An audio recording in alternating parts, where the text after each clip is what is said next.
Jai Mata.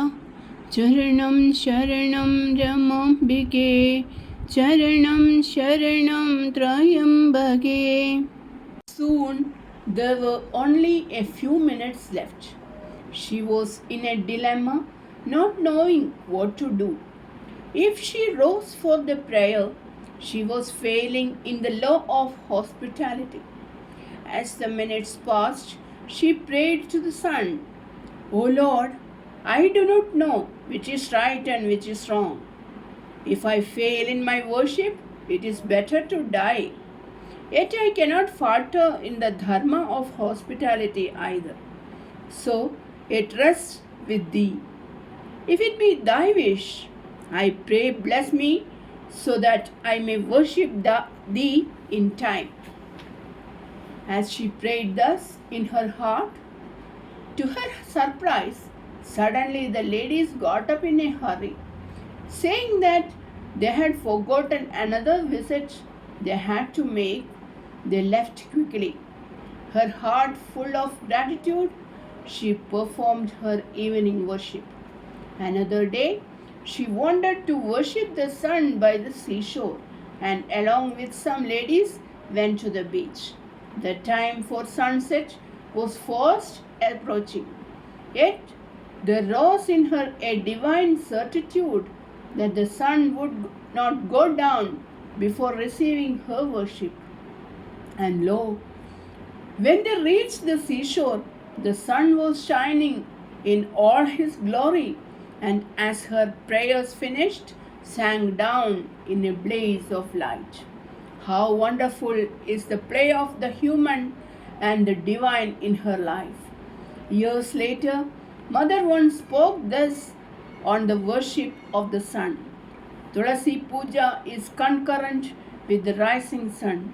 The sun represents a moral ideal, a spiritual state, and the ultimate reality. The moral ideal is egolessness. The spiritual state is enlightenment, jnana, and the reality is the effulgence of the divine, the source of all manifestations.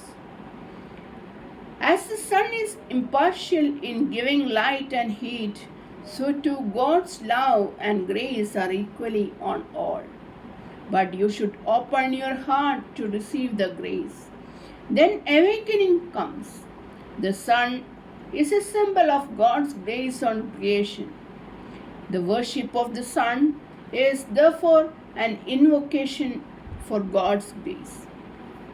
Beyond all spheres, all manifestation, beyond the touch of nature, shines the Supreme Being, Parapurusha.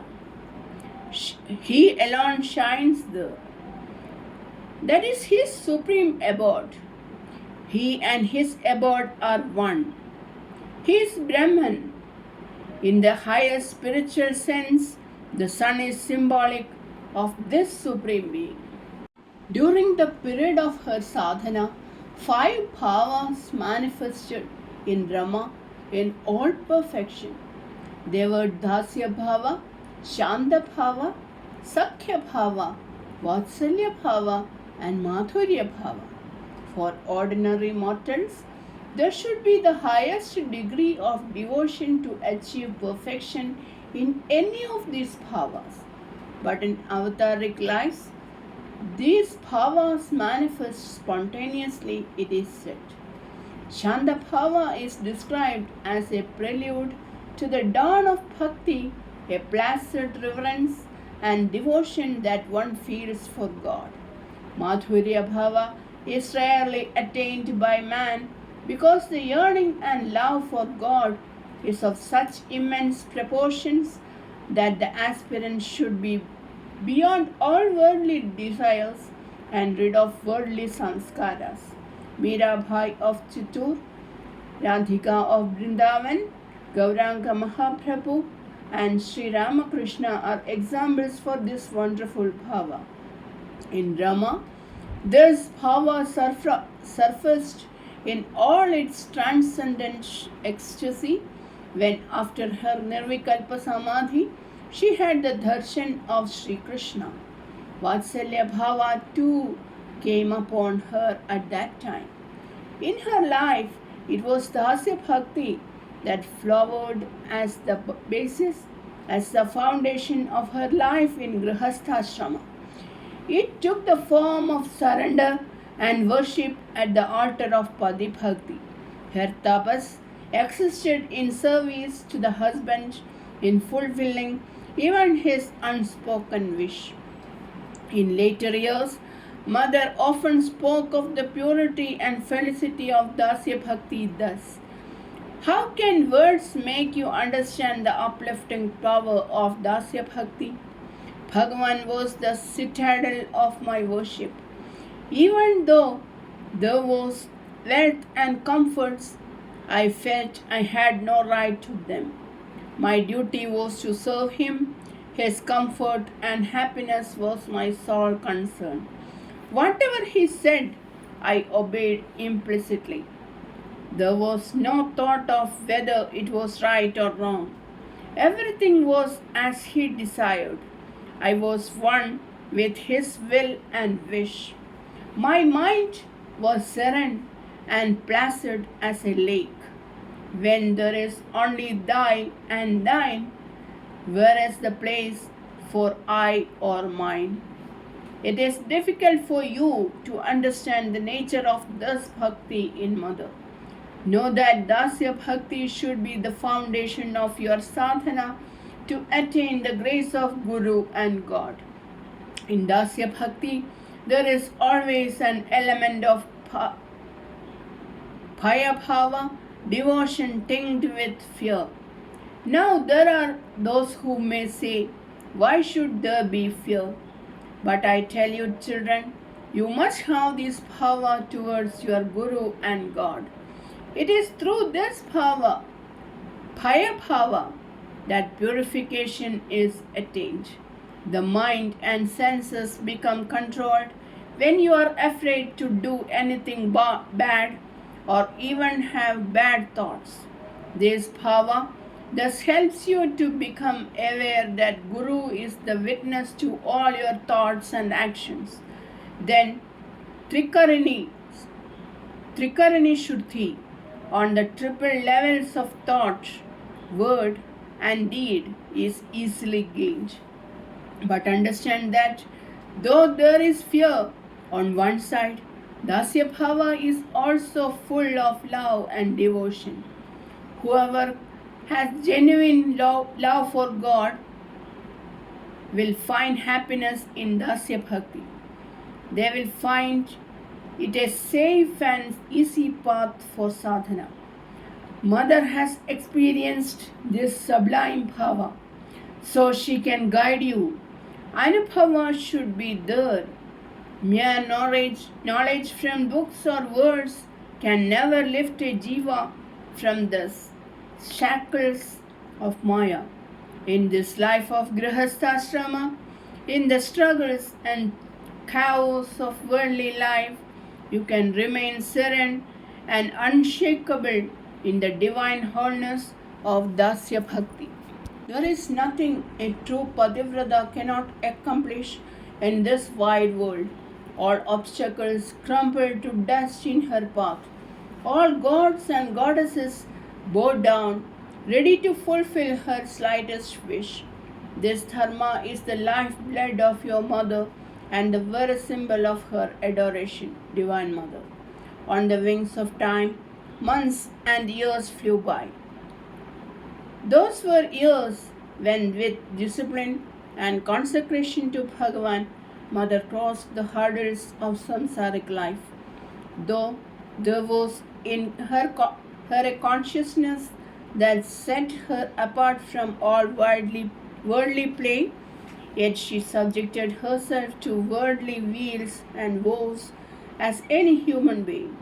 This could have been to teach and show how the challenges of life should be met and conquered. She sped through experiences and realizations of the sublime nature of the avatars of the past. In the inner world of meditation, she once beheld in a light of heavenly splendor the figure of Jesus Christ wrapped in beatific contemplation. One day, her gaze became riveted on a picture of Lord Buddha hanging on the wall. As she gazed in reverence at the picture, suddenly the picture vanished in effulgence, and there before her emerged the serene golden figure of Gautama Buddha. In that glorious vision, she saw the lotus-like eyes closed in samadhi. Eternal peace, compassion, and love radiated from the ascetic form. Enraptured by the vision, she was losing body consciousness when the effulgence condensed and as a ray entered her heart. She knew no more. For a long time, she stood lost to worldly consciousness. There Bhagavan found her, and at his call, she came back to her surroundings. But for days, even in the midst of her duties, the impact of that radiant vision continued. In her heart was a deep silence and inexpressible peace, while at other times, love and compassion for the miseries of the world welled up. Her whole body vibrated with the love and mercy of Buddha, and the urge came to sacrifice, to embrace misery and break the bonds of the suffering ones of the world. But that time was yet to come. Still, such visions had an import and a meaning in her life. As days went by, she contained the rush of mercy and love within herself. She was only a sadhaka, a worshipper yearning for union with the worshipped, whose whole aim was to live in God attunement. Though peace pervaded her personality, a vibrant force, as never before, impelled her onwards. Her mind shunned all external pleasures. The tapajwala in her knew no rest. In the silence and solitude of her meditation, the burning cry often rose, "O my beloved Lord, help me. I know not for what I strive. Merge me unto thy divine light." Even through this period of agony, she never lost her patience and serenity. Her duty was to strive. The rest she left in the hands of the Almighty. During this time, beautiful poems and songs praising God came from her. But her heart murmured, "Of what use are these to me? I want only thee. Thou art my life." She never wrote the songs and poems down because in her simplicity she did not think they were worth preserving. Later on, some of the early disciples who had heard the songs wrote a few down, but many are lost to us. I am giving only glimpses of Mother's life and sadhana, but in and through that early life, we can get glimmerings of the personality of Bhagavan. When we came to know him, we saw in him only serene peace and saintliness, untouched by the limitations of the world. In the beginning, he seemed a being of human foibles, a disciplinarian, a man of haughty temper who would brook no interference in his way of life. But beneath the worldly exterior, he had noble qualities like kindness, charity, and generosity. He always helped those in need, but the acts were done in silence so that few knew about them. From the moment of Rama's entry into his life, a great change gradually came over him. An inner knowledge rose up in him, and in him that she was a pure and untainted soul. He never felt inclined to approach her as a wife, but treated her as a cherished possession. From the very beginning, their lives were one of unbroken brahmacharya. In the year 1936, Bhagwan fell seriously ill. He was in his 60th year. He had been predicted much earlier than that this was not a good period for him and that he may not survive that year. But this prediction was more or less forgotten. During his illness, Rama kept vigil by his bedside day and night without rest or sleep, ever watchful even when he was asleep. One evening, his temperature shot up and he became delirious. Night came on. Rama sat near with the constant japa of Ramanam, soothing away the restlessness caused by the fever. Midnight approached. All around was the deep, dense silence when nature itself seems asleep. The servants too were sent to bed.